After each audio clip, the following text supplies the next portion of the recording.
All right. Well, let's do this thing. Are you recording? Okay. All right. Hey, guys. And welcome back to the Pop Podcast. I am your host, Erin Groves. I hope everyone had a fabulous weekend. And I am back in the actual studio today, which I am so excited. I feel like I haven't been back here in forever. I know our producer over here, Spider, misses us. Anyways, I am back and I have a very special guest with me today who has been a day one listener since I launched this podcast. Always gives me feedback, is one of a handful of people that has stood by my side through this whole process. And she is a dear friend of mine. So we have Laura Ulmen in the studio. Say hello. Hey guys, happy to be here. And I had Laura on because I was thinking of episodes and just brainstorming things that I always bounce ideas off of her. And she is someone, which I'll kind of let her explain how we met, which we can, go off of each other there. But we met and our friendship kind of formed right away. And I think we really bonded over just being very naturally independent people, which I think is something that I talk a lot about on this podcast. And as we're moving into the holiday season, I wanted this month to be more of learning from people close to me, like my friends and family. So I thought, why not bring her on? So I am going to turn it over to Laura to introduce herself a little bit and give you guys some background. Thanks, Erin. Hey guys, I'm Laura. I'm one of Erin's good friends. We met through yoga. So I remember Erin used to come in and take my class. We taught at the same studio at the time. And I knew her. I didn't know her well until about a little over a year ago. We started planning our friend's bachelorette party together. Oh, yeah. And it was like the first time we got sushi Yeah. bowls, and we sat down and we started to map out this bachelorette party, and our friendship really sprung from that day, I would say. And instant friends, just like a really great connection. Yeah. We see eye to eye on a lot of different things, and you've just been a huge support system in my life, a sounding board, a fitness friend, checks every box on the type of friend I want in my life. So this last year, we've gotten to be as close as we could be. Yeah. Yeah. I forgot about that. And that is so true. Yeah. Because our mutual friend Jen, so she was getting married, which she did an episode a while back. And yeah, she introduced us. And I feel like we kind of knew of each other. But if you're listening and you're in the Dallas and you're in the fitness community, it's big, but it's also small in the same thing. So I think, and I talked about this on other episodes of where do you find your true friends? I feel like yoga has been something that we both have had a lot of friends and really strong friends through that, just like-minded individuals who all like to go after the same thing. Very true. And Laura's also in sales, which I think is another thing that we very much see eye to eye on, in our personalities, I feel like align a lot on that. So tell them a little bit about what you do for a living. All right. So I work in wine sales. Yes. I work for a winery based out of Sonoma, California. I've been in the wine industry for, 16 years, 17 years almost, which is wild to say, but it's been my whole career in the wine industry. So right now I work from home. I travel quite a bit, seeing customers and whatnot. But I love it. I can't imagine doing anything else at this point. And which I love this about you, because I remember when you first said, obviously we always get to talking about careers, but you knew that you wanted to get into sales, which I think is something that a lot of people don't have when they get out of college. You've heard it from a lot of guests previously of, I think I want to do this, but then they end up 20 years later doing something different. You're one of the few people who got into an industry and absolutely loved that. Touch a little bit about your mindset around that. How do you knew you wanted to go into sales? For other people out there listening, advice for them if this is what they want to do, and why wine? Because you love the wine industry, which it is great. Yeah, so much there. So loaded question. We love those. I knew I wanted to be in sales. I had several family members in sales, and I just thought, it gives you a lot of flexibility. You're out and about. You're not stuck to an office or somewhere stationary all day long. So I was always a server, like through college and whatnot. And I saw the wine reps coming into the restaurant I worked at, and they would do staff trainings and tell us all about the wine. And I just thought it was so interesting. So I knew someone whose father owned a company, and he gave me my first job, and it was miserable. It was cold calling all day long for 6 months, like literally gave me a map of the city I lived in and said, here, you can go call on any restaurant or retail store on the eastern side of the city. And I was like, what? You want me to do what? No support, no nothing. It was like literally learned as I went. It was a good experience. I mean, Yeah. like, right now, cold calling is a lot of no's, and you really have to pick yourself up and keep going. So from there, I made some good connections and eventually landed at a legit company, which gave me lots of training and support. And I love it. It's such a great industry. I think just the people in the industry really make it. And like I just said, it's flexible. You're out, you're seeing people. It's very social. And I love that about it because I'm always meeting new people from all walks of life, all over the country. And we're bonding over a love of wine, but also hospitality. Pretty fun. Yeah. And they take you to the coolest places too, which I think is so interesting. And when she first told me that she sold wine, my first thing was like, wait, are you like going to Kroger? Or I didn't really understand it just because I feel like I live under a rock sometimes. So I'm like, oh, I didn't even realize it. There's so much that goes behind it that you just really don't think about when you start elaborating on that. So I'm like, wow, this is so cool. True. And there are people that call on Kroger. Yeah. I just do something a little bit different. But in most states, wine is 3 tiers. So it goes from us at the winery to distribution and then to the customer. So the customer can be retail, like a Kroger, Target, Walmart, Costco, or to an on-premise account. And I call on the on-premise, so all restaurants. I've learned a lot about wine. Are we allowed to say who you? I don't know. Are we? I mean, as long as you're not. Oh, sure. Yeah, I work for Jackson Family. Okay. We're best known for Kendall Jackson and La Crema. And Erin has definitely got to enjoy many of those wines over the last year plus of our friendship.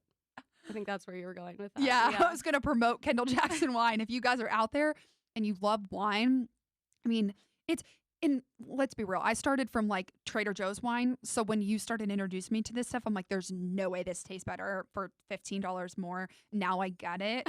And just even the feeling after, like you don't feel as lethargic or as heavy. I've noticed like some of the reds you've given me go down so much faster than others, which I never would have ever thought I would say, but it's good. High quality. Yeah. High quality one. Go out there and buy it. Back to getting into sales, and I know I asked you a loaded question. I always ask people to kind of go back. I think we have similar personality traits. I'm definitely more, as everyone out there is probably listening, like a lot more outgoing. Not that you're not outgoing, but do you feel that sales was something that came to you naturally based off of your personality? And the intention for this conversation is really just to go into independence. I think she's someone that really resonates with that. And I found it very hard to find friends that resonate with that and appreciate that and support it in a way that's not, or they look upon it condescending. Do you feel that throughout your childhood, that was something that independence came more naturally to you? Or do you feel like things that happened in your 20s changed that for you? Oh gosh, I think I started off very independent. Yeah. Oldest child, like very, very much the oldest child in a lot of my personality traits. With sales specifically, relationships and building relationships has always been my strength and the part of sales I enjoy the most. And having my job be building relationships, managing relationships, and also being able to be independent as well, I think has really set me up for success. So in addition to being the oldest child and feeling independent, I was a single mom from the time I was, younger than you. I had my daughter at 24. And that made me, I had to be independent. I had to like figure out what I was going to do. There wasn't an alternative. So I had to work really hard, and I had to like make my own path in a lot of different ways. And I attribute that to why I'm as independent now Yeah. as I am. Yeah. Which I think is something, and this is, I mean, I tell you this, like, it's something that I admire the most about you because I think you do a really good job at balancing the two of them. And I think it's hard, and this is something that I struggle with, is that I'm overly independent to the point where, like, compromise in a relationship, or I know I want a family, but even sometimes I'm like, I just like my time. Elaborate on those for people out there listening. Go as far as you want to go with it. But I think you've done a really good job raising a child on your own, which is not easy. I don't know how you did it. And just tips for people out there who are either on the same journey as you were or are looking for that independence in their own life. Sure. So being a parent changes your idea of any type of relationship. Yeah. It's the instant I will do anything for this other human being, and how can I give them the best life, Yeah. better than anything that I had, or hopefully anything that they could really want for themselves. So you have this whole other force in your life driving you in one direction. At least that's how I always felt. Yeah. Um, it just kind of takes over, like, it took over my thinking. Yeah. So it was from day one, just do all for this child. Yeah. And in a lot of ways, I think it made me like no other relationship, especially like a significant other. It really made me measure like who I was spending my time with, to put it in perspective. I know you and I have talked about it, like if you're going on a date and you're putting all this time into getting ready, going on the date, getting home, when you get home from said date, if at the end of that you would have rather been working out or Mm-hmm. working or spending time with a friend, that wasn't worth it. No. And that's the worst feeling when you go out on a date with someone who's like, oh, what a waste of actual time. I know you asked me something else, and Uh, it's okay. We can edit all this out. What was the other question? Do I need to write you down? Spider, do you remember? I'm just kidding. He does not. What? Like shaking his head, like no. I think it was tips for. Do you feel being a single mom, or if there's tips for other people out there who are working on their independence? So things that you learned from being a single mom.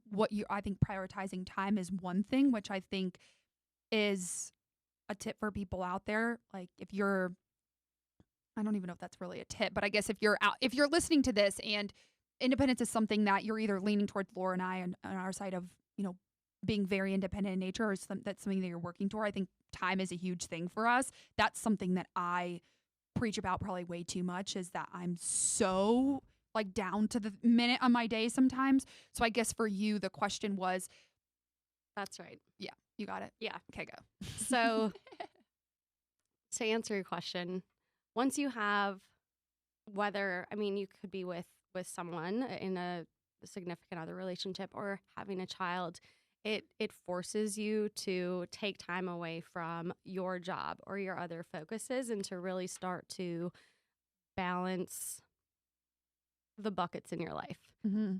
And I think you're at a place where you're very focused on work, career, podcast, and the other buckets are smaller. They take second, third, fourth, fifth place. And when you have other things of importance, it naturally starts to balance out.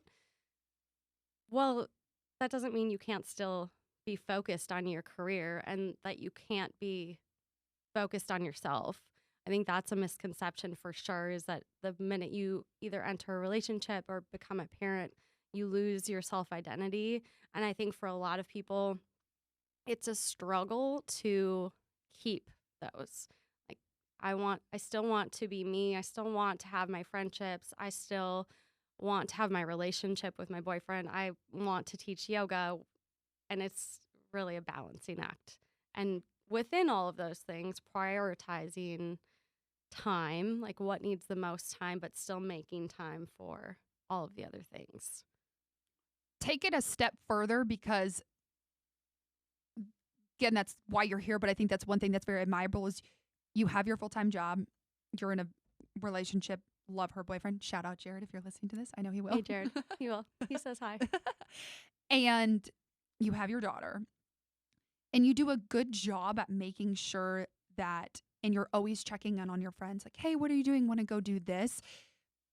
Be more specific on how you do that and how that's evolved. Because I'm not going to assume here, but I'm guessing that when you first had your child, it's not the same as it is. Granted, as you age, it's different. But yeah, Sure. Be more specific. Definitely. Yeah. I mean, she's 14 now. It's like a different situation.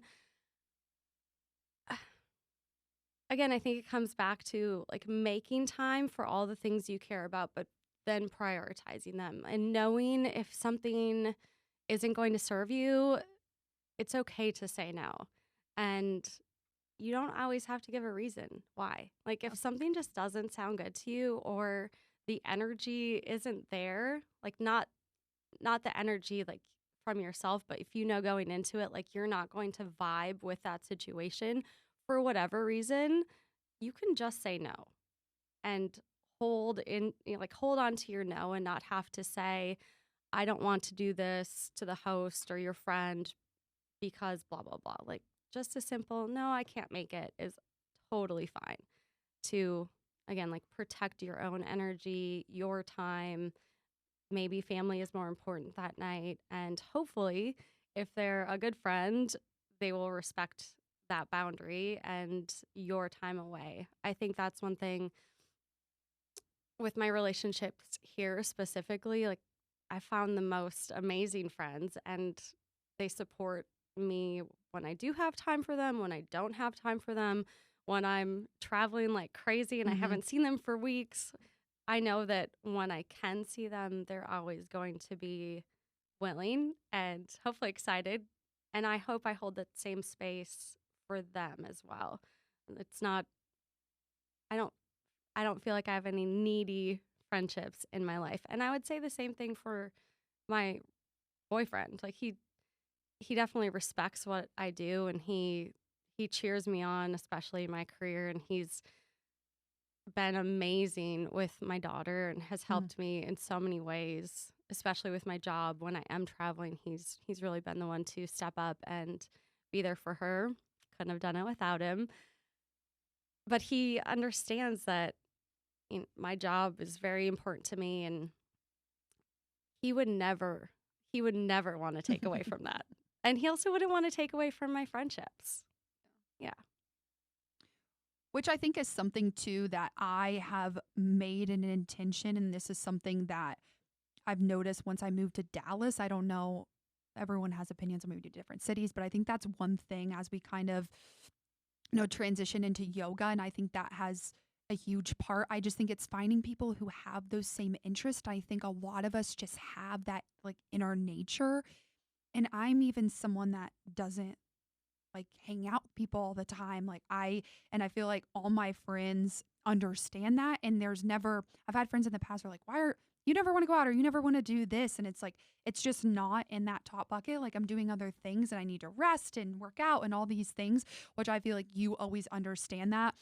And you did touch on one thing before we move into fitness that I think is important for everyone else out there is to say no if the energy in the room is not fitting you. And this is something that she's coached me on more so than anyone else because I get so heated about things or I just get sad or upset that someone's acting a certain way. And you're like, just don't put yourself in that situation. And I always feel bad, but you're really teaching me like, hey, you don't need to feel bad. Just say no. Just say no. I think that took me a long time to learn too. But after continually going to things, social interactions, when ahead of it, like that hour before you're going, you're like, oh man, I really don't want to go to this. Why am I going to this? And you get there and you're not yourself and you're not in a great mood. And the party, the situation isn't giving you anything to help said bad mood. You just leave there and you don't feel fulfilled, happy, you feel drained. Maybe you're even more aggravated, maybe upset even. And I just like knowing to say no is so good for everyone, I think. That is a great piece of advice. And I've said this on previous episodes of how when I first moved here, I said yes to everything. Mm-hmm. And I think saying yes to everything opened me up to learning the things that I wanted to say no to. And so I think it's just a stepping stone in life. When I first moved here, I had to put myself in a bunch of situations, but had I not said yes to certain things along the way, I wouldn't have met people like you. I wouldn't have met people like Hope and all of my other friends. So I do feel like there is a balance. And I think what I've noticed is just if it's repeated, I think if there's one time and you're like, oh, that didn't land, someone could be having an off day or there could be one person in the party. But if it's consistent, I think that's where I've noticing myself get like so worked up, and it's just not worth getting heated over something that really you cannot control at all. I totally agree. I moved here 5 years ago, just like you. I knew Jared, and that was it. And similar, like I would say yes to everything. I did everything. It also gave me a chance to really decide for myself Mhm. who I wanted my friends to be.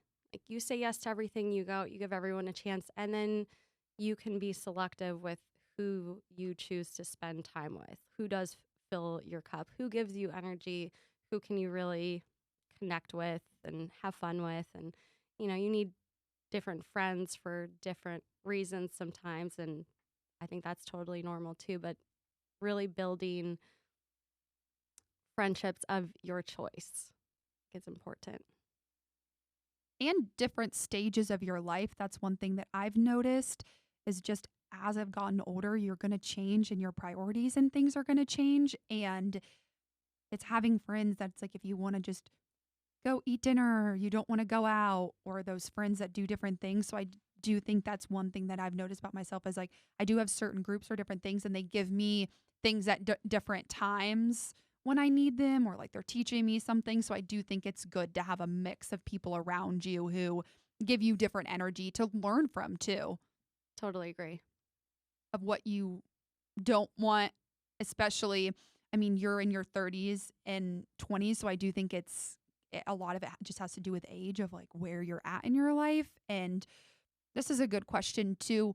From your 20s and into your 30s, people or give advice to people out there who are maybe they're navigating hardships in their friendships or in their relationships in general, and how that's grown for you over the years and things that you maybe wish you did differently in your 20s now looking back in your 30s, or things that you have implemented in your 30s that even looking back in your early 30s you're like could have maybe done something differently. It's a very tough question. Oh gosh, let's see. I think if I could go back and tell myself in my 20s two things: be more confident in who you are and what you bring to the table in every aspect of your life, both in your career, in your friendships, in your other relationships, Romantic relationships. relationships. Yes, that's the word. Know what you bring, what value you can bring to those relationships. Know that if a relationship isn't serving you, say no. Like it's okay to end relationships, both romantic and friendships. I think I carried a lot of relationships with me from as far back as high school. And they say that you change as a person every 7 years, like very significantly. So keep that in mind as you continue your friendships, your romantic relationships. And I think with romantic relationships, it's a little bit different. You're hopefully both growing and evolving and working toward, the same goal, but especially friendships, I think it's hard to end a long-term friendship, but if it's not serving you, it's healthier, I think, in my opinion, for you to move on from it than to hang on to something that isn't bringing good into your life? I think a lot of it has to do with fear, which I Mm-hmm. ask every single person. And this is a podcast that we're combining, health, lifestyle with entrepreneurship, but we still come back to the same learning experiences. And whether you're in business and you have to let go of someone on your team that's not serving you, it's the same thing in your personal life.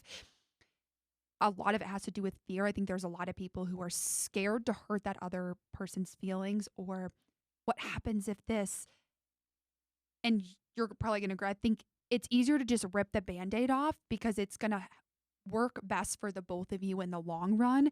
And from my perspective, and this is how I treat a lot of my relationships, if I don't see this long term, I think I'm saving you because I'm saving you time, and I'm saving you maybe a year or 6 months of something that could have been ended that long ago. That's just my opinion. I agree with that. Yeah. Yeah.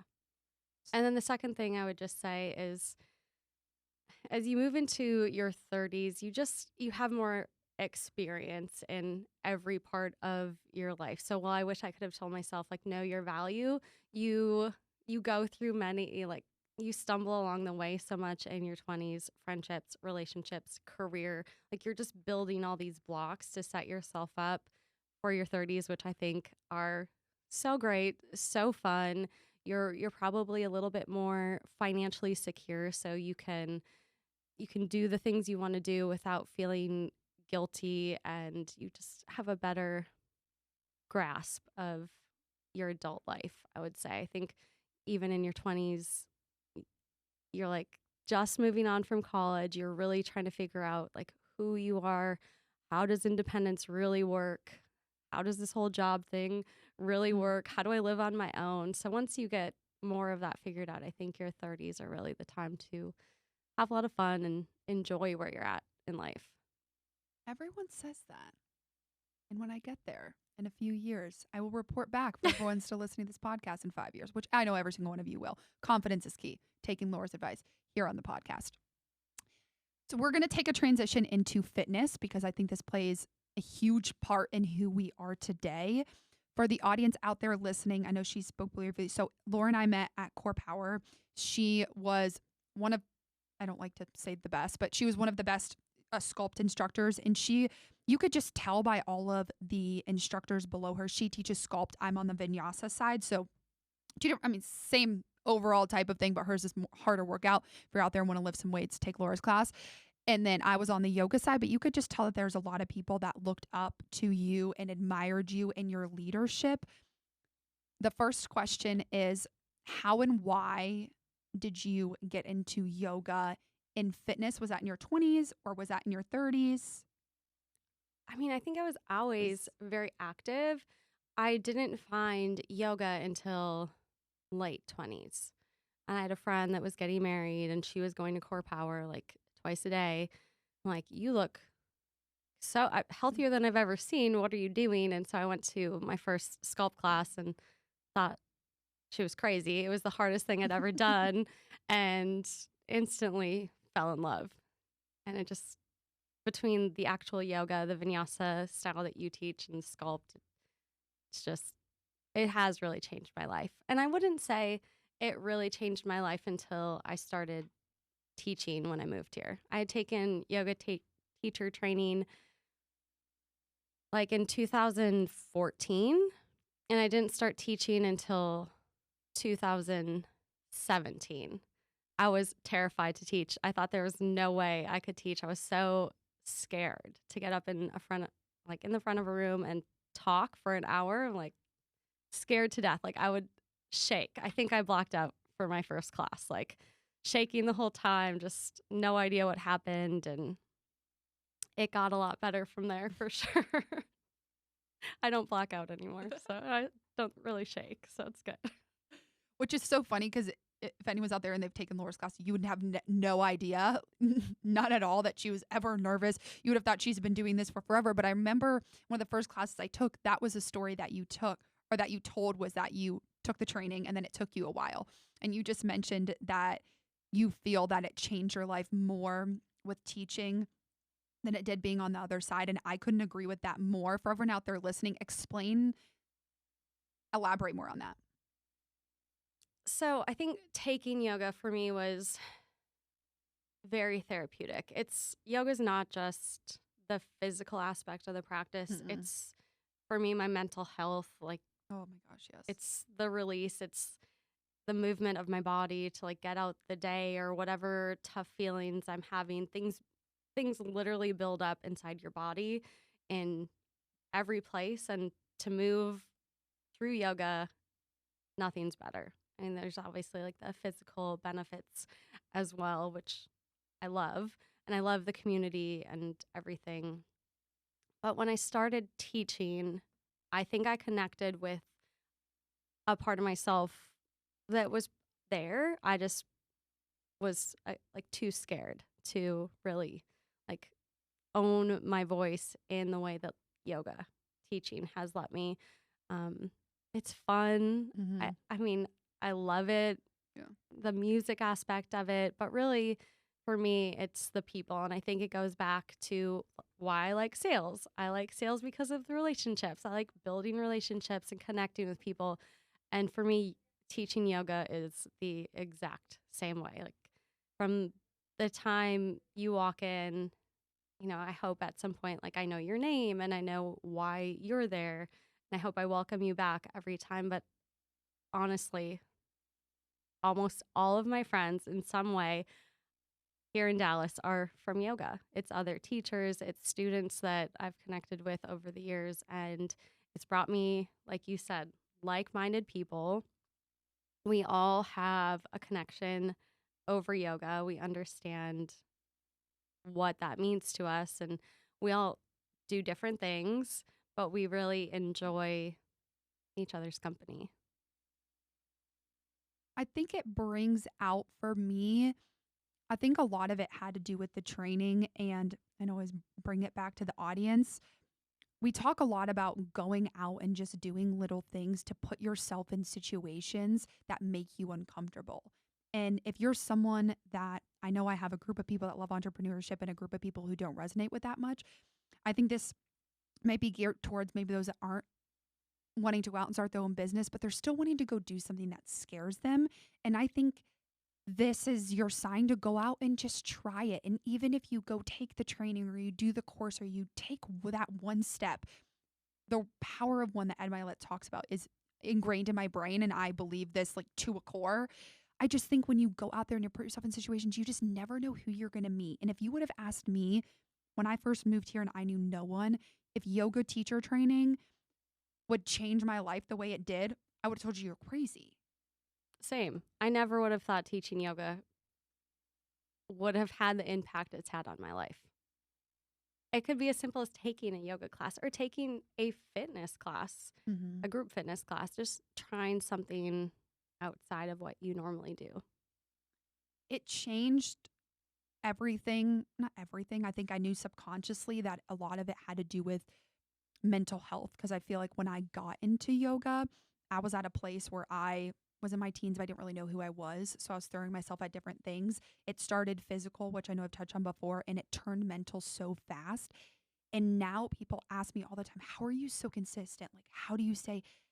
And I'm just addicted to that mental release and the way I feel after that. It's so hard to explain, but people out there listening just know that feeling of like energy is real.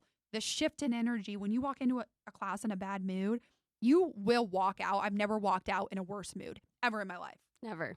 No, it's always getting there is definitely the hardest part. But once you're there and you're in it, and then afterward, you always feel great. And I would say, even, especially for me, for vinyasa classes, like walking in and hearing an intention, like that mindset, like I'm going to focus on this thought, this idea for 60 minutes. Sometimes it's such a release, like a therapeutic release. Like I've literally cried at the end in Shavasana because I'm like, I needed that.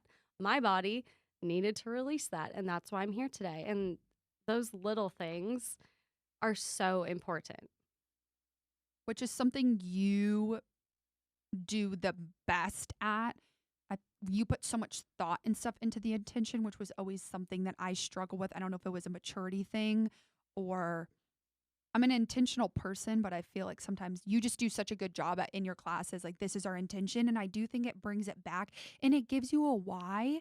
Because I think sometimes if they're intimidated by classes or they're unsure of why I'm there, it's like, hey, this is why you're here.